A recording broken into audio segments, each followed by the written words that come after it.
dhidi ya Zambia katika ushindi wa mabao 3-0 dhidi ya Chipolopolo.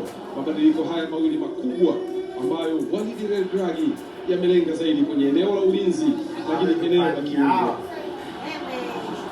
Mashabiki hao wa Morocco wakionekana na huyo Achraf Hakimi, mchezaji bora wa Afrika. Kuona Morocco akiwepo uwanjani leo atafanya nini? Atakuwa na kibarua cha namna gani kuiongoza Al Maghrib, lakini pia atakuwa na kibarua kigumu vile vile cha kukabiliana na kina Simon Hapigodi Msuva, kuhakikisha kwamba inakuwa ni faida kwa 2-5.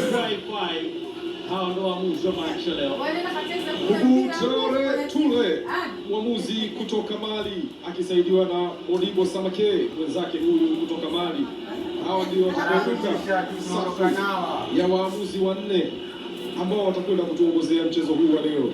Moja kati ya michezo bora kabisa, michezo takriban 7 ya kimashindano. Morocco wakishinda michezo 6.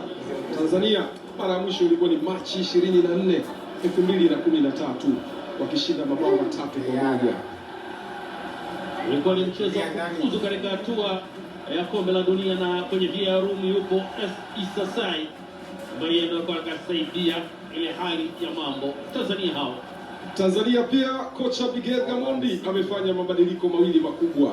Selemani Abdallah Mwalimu akiingia nafasi ya Mbwana Samata. Ni badiliko moja tu hili, lakini wachezaji 10 walioanza mchezo wa mwisho dhidi ya Tunisia kwenye sare ya bao 1-1 wote wameanza kwenye kikosi. Mfumo ni mabeki wa kati watatu, viungo 4, kiungo mmoja mshambuliaji Faisal Salum, lakini safu ya ushambuliaji kiongozwa na nyota wawili ambao wote wameshawahi kuitumikia ardhi ya Morocco katika upande wa vilabu. Simon Msuva Jedifa Hassan Al-Jadid, Wydad Athletic Club Casablanca, lakini Selemani ni mchuano wa FIFA Club World Cup akiwa na Wydad Casablanca kwa sasa Simba Sports Club.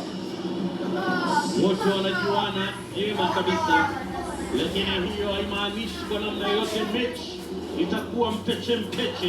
Moja mechi tamu, mechi nzito. Karibu sana katika dimba ya Prince Moulay Abdallah hapa Rabat. Ni Morocco dhidi ya Tanzania. Mimi Nordin Selemani, mwenzangu ni Godlisten Muro. Tutakuwa nawe mpaka tamati ya munda hii.